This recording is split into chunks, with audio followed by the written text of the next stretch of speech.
नमस्कार दोस्तों, स्वागत है आप सभी का मेरे YouTube चैनल पर। मेरा नाम राजन सिंह दोसाद है और आज हम बात करेंगे फिक्स डिपॉजिट के बारे में। फिक्स डिपॉजिट आजकल के समय में बहुत ही चर्चे में चल रहा है। इसकी वजह यह है कि फिक्स डिपॉजिट में बढ़ते हुए इंटरेस्ट रेट। हाँ जी, बिल्कुल सही सुना आपने।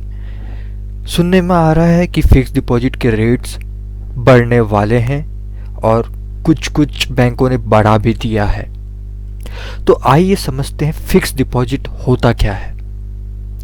फिक्स डिपॉजिट इंडिया में सबसे पॉपुलर पैसे बचाने का एक तरीका है। एक तरह का ये इन्वेस्टमेंट है जो कि इंडिया में बहुत ही पॉपुलर है। ये इसलिए पॉपुलर है क्योंकि आपको अच्छा खासा ब्याज दर इसमें मिल जाता है और फिक्स डिपॉजिट खुलवाना बहुत ही आसान है। फिक्स डिपॉजिट में आपको अपने बैंक में एक अमाउंट रखना होता है दिए गए समय के लिए। मान लीजिए कि आपके पास में इकट्ठे 50,000 रुपया पड़े और आप उसे बैंक में रखना चाहते हैं। अगर आप नॉर्मल सेविंग अकाउंट में रखते हैं तो वहाँ पे इंटरेस्ट रेट कम होता है, लेकिन अगर वही 50,000 को आप अगर फिक्स डिपॉजिट यानी कि एफडी में रखते हैं तो वहाँ पे आपको इंटरेस्ट रेट अच्छा खासा मिल जाता है। हाँ जी, लेकिन सेविंग बैंक में आप कभी भी उस पैसे को निकाल सकते हैं, यूज़ कर सकते हैं, लिक्विडिटी रहती है। लेकिन फिक्स डिपॉजिट में जैसे कि उसके नाम में ही आता है फिक्स, तो वो एक समय के लिए फिक्स होता है। समय डिपेंड करता है कि आपने कौन सा समय का चयन किया है। फिक्स डिपॉजिट ओपन करते वक्त हो सकता है 7 दिन हो सकता है 1 महीना, 3 महीना, साल भर, 2 साल, 5 साल। जितना ज़्यादा समय उतना ज़्यादा या उतना अच्छा ब्याज दर आपको मिलता है, उतना अच्छा इंटरेस्ट रेट आपको मिलता है। और जब आपका फिक्स डिपॉजिट का मैच्योरिटी होती है, यानी कि अगर आपने 5 साल के लिए रखा है और 5 साल आपका ख़त्म होता है, तो जब जो आपको पैसा मिलता है तब आपको ब्याज सहित जो आपने इंटरेस्ट जो आपने रखा होगा अमाउंट, जैसे कि 50,000 आपने रखा है, तो वो सारे के सारे पैसे आपको मिलते हैं। इसे टर्म डिपॉजिट भी कहा जाता है। ये हो गए फिक्स डिपॉजिट एक्चुअल में क्या होता है। अब आइए इसके फीचर्स जानते हैं फिक्स डिपॉजिट के। फिक्स डिपॉजिट के फीचर्स में देखिए, सबसे पहली चीज है कि इंटरेस्ट रेट। जो इंटरेस्ट रेट रहता है वो डिपेंड करता है कितने टर्म के लिए, कितने सालों के लिए, कितने दिनों के लिए, महीनों के लिए आपने फिक्स डिपॉजिट रखा है। तो ईयर वाइज और जितने टाइम के लिए आप रखते हैं उस term wise interest rate decide किया जाता है। सेकंड है उसका फीचर में सिक्योर इन्वेस्टमेंट, यानी कि ये जैसे कि आप नॉर्मल शेयर खरीदते हैं या आप म्यूचुअल फंड में इन्वेस्टमेंट करते हैं, तो वहाँ पे क्या होता है, सब्जेक्ट टू मार्केट रिस्क। वहाँ पे मार्केट के रिस्क रहते हैं, यानी कि हो सकता है शेयर की प्राइस कम हो जाए, ज़्यादा हो जाए। लेकिन यहाँ पे फिक्स डिपॉजिट में ये सिक्योर रहता है।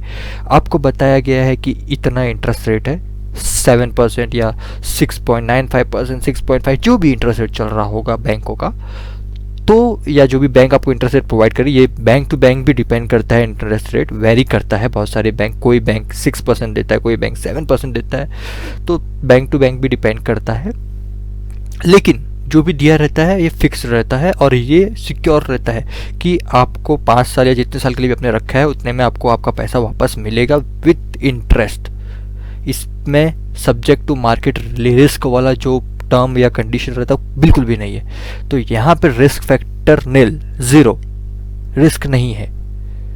और तीसरा पॉइंट आता है रिटर्न ऑन इन्वेस्टमेंट, यानी कि आपको रिटर्न मिलता ही है इन्वेस्टमेंट में। आपने कुछ जितने भी पैसे जमा किए हैं तो आपको इंटरेस्ट जो है उसका मिलेगा, तो वही आपका रिटर्न हो गया और आपका प्रिंसिपल अमाउंट आपको मिलना ही है। फिर आता है फ्लेक्सिबल टेन्योर, यानी कि आप जब भी फिक्स डिपॉजिट ओपन करते हैं तो वहाँ पे टेन्योरिटी आप डिसाइड कर सकते हैं कि आपको कितने समय के लिए इसे ओपन करना है। फिर आता है जो कि आप जिसका बेनिफिट उठा सकते हैं फिक्स डिपॉजिट ओपन करने पे, वो है लोन का। अगर किसी भी बैंक में आपका फिक्स डिपॉजिट है तो वहाँ पे उस बैंक में आपको बड़ी आसानी से लोन की सुविधा मिल जाती है। वो आपको आपके एफडी के अगेंस्ट पे, फिक्स डिपॉजिट के अगेंस्ट पे लोन दे देते हैं एक ओवरड्राफ्ट फैसिलिटी के तौर पे। और मोस्ट प्रोबेबली जो लोन का अमाउंट डिपेंड करता है, देखिए ये बैंक टू बैंक वेरी करता है, लेकिन 90% तक का आपका जो अमाउंट रहता है फिक्स डिपॉजिट का, उतना आप लोन ले सकते हैं। जो भी आपका 50,000 है तो 50,000 का 90% तक का आप वहाँ पे लोन ले सकते हैं एग्जाम्पल के तौर पे। हाँ, ये डिपेंड करता है, जरूरी नहीं 90%, तो कोई बैंक का कम भी हो सकता है। तो मतलब हर बैंक टू बैंक जो है ये वेरी करता है, लेकिन लोन मिलता जरूर है। फिर आता है क्रेडिट कार्ड। हाँ जी, आज के समय में क्रेडिट कार्ड का बहुत उपयोग किया जा रहा है, और क्रेडिट कार्ड पाने के लिए कुछ उनके कंडीशंस रहते हैं। बैंक जो क्रेडिट कार्ड इशू करते हैं, सैलराइड होना चाहिए, मिनिमम सैलरी इतनी होनी चाहिए, हर बैंक की डिपेंड करती है, या पहले कोई कार्ड होना चाहिए, ऐसे बहुत सारे चीज़ें रहते हैं जो क्रेडिट कार्ड देने वाले बैंक जो हैं वो आपकी एलिजिबिलिटी चेक करते हैं। तो यहाँ पे एफडी का एक बेनिफिट ये भी है कि आप इजीली क्रेडिट कार्ड अवेल कर सकते हैं। बैंक के जो भी बैंक में आपका एफडी आपने ओपन किया है, उस बैंक का आपको क्रेडिट कार्ड, उस एफडी के अगेंस्ट पे क्रेडिट कार्ड भी दिया जाता है।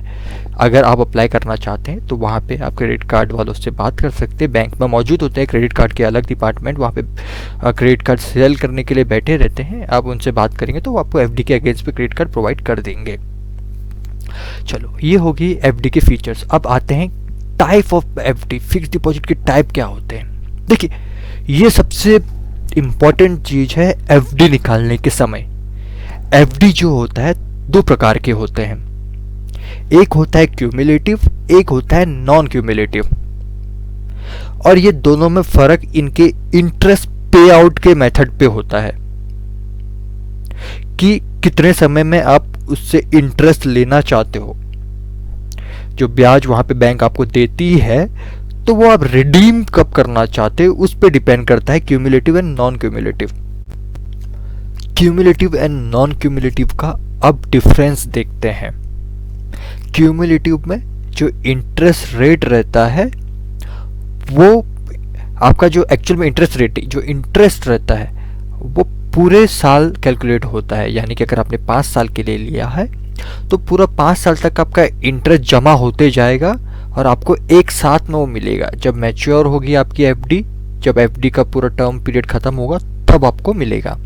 नॉन क्यूमुलेटिव में ऐसा नहीं होता है, उसमें आपको इंस्टेंट पेमेंट दिया जाता है। यानी कि 5 साल के लिए आपने एफडी निकाला है, उसमें जो इंटरेस्ट कैलकुलेटेड का मेथड है वो 1 साल है, मतलब कि हर ईयर में इंटरेस्ट कैलकुलेट हो रही है। तो उसमें क्या होगा कि 1 साल जैसे ही हुआ, आपका जो इंटरेस्ट बनता है वो आपको दे दिया जाएगा। मान लीजिए 7% के हिसाब से हम 50,000 को कैलकुलेट करते हैं। अगर 50,000 हमने रखा है, 7% तो 3,500 का इंटरेस्ट रेट बनता है, वो आपको दे दिया जाएगा 1 साल में। किसमें? नॉन क्यूमुलेटिव में।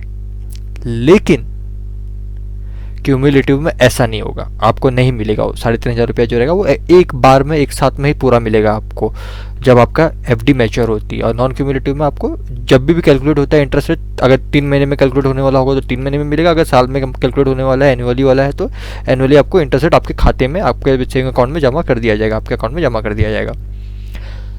सेकेंड पॉइंट आता है क्यूमुलेटिव के अंदर इंटरेस्ट कंपाउंडेड और री इन्वेस्टेड, यानी कि जो इंटरेस्ट रहता है वो कंपाउंड होता है। अब वो कैसे होता है? जैसे कि 50,000 प्रिंसिपल अमाउंट समझ के चलिए, 5 साल के लिए आपने इन्वेस्ट किया है 7% के इंटरेस्ट रेट पे।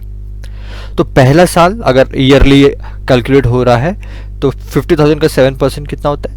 3,500 रुपया। ठीक है, तो मतलब कि आपका इंटरेस्ट रेट बन गया 1 साल का 3,500। अब क्या होगा ना कि नेक्स्ट ईयर, सेकेंड ईयर के लिए क्या करेंगे, 50,000 प्लस 3,500 आपका प्रिंसिपल अमाउंट बन जाएगा 53,500, और जो आपका इंटरेस्ट कैलकुलेट होगा वो भी 53,500 पे होगा, क्योंकि जो 3,500 है वो री इन्वेस्ट कर दिया गया है। जो आपको इंटरेस्ट मिला उसको री इन्वेस्ट कर दिया गया है।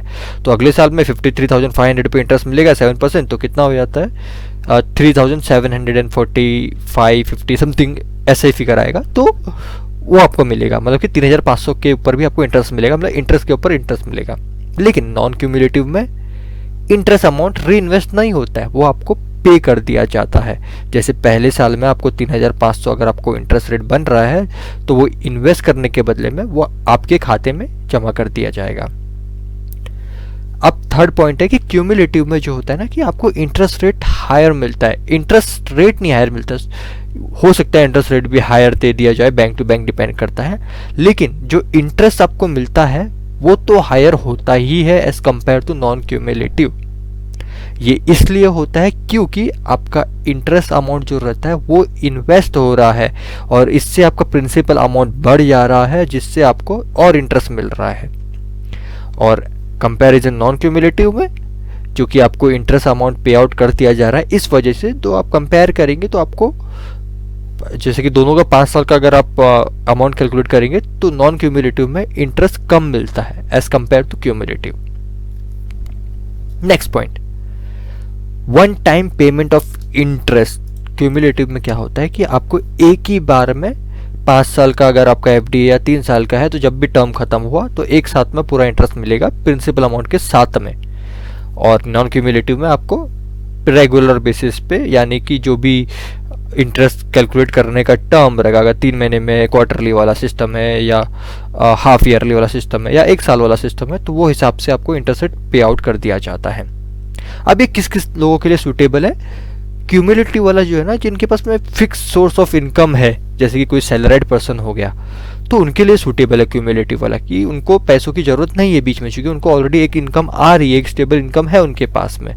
तो इसीलिए सैलरीड पर्सन जो रहते हैं या जिनके पास भी स्टेबल इनकम वाला होता है जो इंसान, तो वो क्या करता है, वो मोस्टली यही एक ही बार में क्यूमुलेटिव वाले में रख देता है पैसों को या उसमें इन्वेस्ट कर देता है। लेकिन जो जिनके पास में स्टेबल इनकम नहीं है या इनकम ही नहीं है या फ्रीलांसिंग करते हैं, रिटायर्ड पर्सन है, हाउस वाइफ है, होम मेकर है, तो वो लोग के लिए नॉन क्यूमुलेटिव वाला बेनिफिशियल रहता है। वो क्यों? क्योंकि नॉन क्यूमुलेटिव में आपको इंटरेस्ट पे आउट होता है, तो वो इंटरेस्ट पे आउट से आप अपना घर चला सकते हैं, आपको अमाउंट खर्चे के लिए मिल जाता है रेगुलर बेसिस पे।